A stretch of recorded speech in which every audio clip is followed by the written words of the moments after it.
कक्षा 8 अभ्यास 1H लिखा है निम्नांकित परिमेय संख्या के निरपेक्ष मान ज्ञात कीजिए। निरपेक्ष मान, तो ये आखिर निरपेक्ष मान क्या होता है? कोई भी परिमेय संख्या हो उसका निरपेक्ष मान कभी ऋणात्मक नहीं हो सकता। ये बात याद रखना है कि मतलब निरपेक्ष मान सदैव धनात्मक होता है और परिमेय संख्या शून्य का निरपेक्ष मान शून्य होता है। तो निरपेक्ष मान को मॉड से प्रदर्शित करते हैं। किससे? मॉड से। जैसे कि अगर ये लिखा हुआ है -2/3, ये मॉड लगा दिया, दो खड़ी रेखाएं, तो ये हट गया, केवल 2/3 बचा, यानी कि धनात्मक ही होता है। 2/3 मॉड है तब तो 2/3 है ही, अगर माइनस का है तो भी प्लस का है तो प्लस का रहेगा। तो यही ध्यान देना है। तो जैसे लिखा हुआ है 15/7 का निरपेक्ष मान ज्ञात कीजिए, तो हमने 15/7 में बगल में मॉड लगा दिया, मॉड MOD मॉड, तो उसका उत्तर 15/7 आ गया निरपेक्ष मान। -11/8 का निरपेक्ष मान, तो मॉड -11/8, उत्तर 11/8 आ गया। -11/8 का निरपेक्ष मान 11/8 हो जाएगा। इसी प्रकार सवाल नंबर 2 कह रहा है सरल कीजिए। मॉड के अंदर 3/5 -2/3, इसको हम सॉल्व करेंगे। यदि माइनस का आता है तो मॉड हटाएंगे तो प्लस का हो जाएगा, अगर प्लस का आ रहा है तब तो कोई बात ही नहीं है। तो देखते हैं, लिखा हुआ है 3/5 -2/3।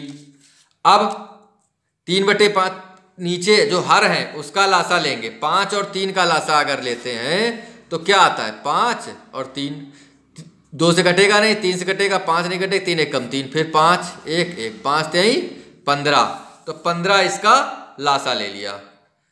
फिर क्या करते हैं? हर का इसमें भाग देते हैं, 5 3 15, 3 बार घटा 3 आया, जो आता है उसका अंश में गुणा कर, 3 3 9, माइनस 3 5 15, 5 दूनी 10, क्या आया? माइनस का 9 में 10 घटाएंगे तो घटेगा नहीं, 10 में से 9 घटाएंगे तो 1 आया। और बड़ा कौन सा है? 10, उसका चिन्ह कौन सा है? माइनस का, तो माइनस का 1/15 आया। लेकिन जब इसका निरपेक्ष मान ज्ञात करेंगे, मॉड हटाएंगे तो क्या आ जाएगा? 1/15 इसका मान। ऐसे ही सेकंड है -9/7 + 11/3। अब देखिए -9/7, अब 7 और 3 का लासा लेंगे तो भी वही आएगा, 7 3, ये स्वयं 3 का भाग देते हैं, स्वयं अभाज्य संख्याएं, जब दोनों अभाज्य संख्याएं हो तो फिर इनका गुणा करा के ही जो आता है वही आंसर होता है।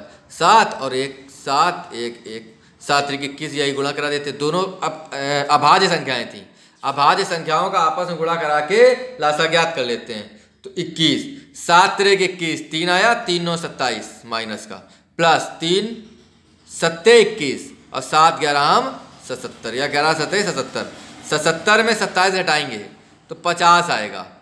77 बड़ा है, उसका निशान प्लस का, इसलिए प्लस का 50, तो 50/21 मॉड हटाएंगे तो भी 50/21 ही इसका उत्तर हो जाएगा।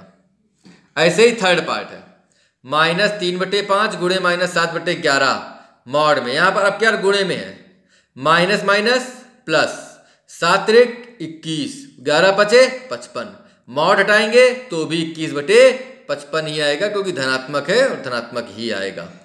ये हो गए 1H। इसमें आगे बहुविकल्पी है, वो स्वयं करें, बिल्कुल इसी प्रकार से करने हैं।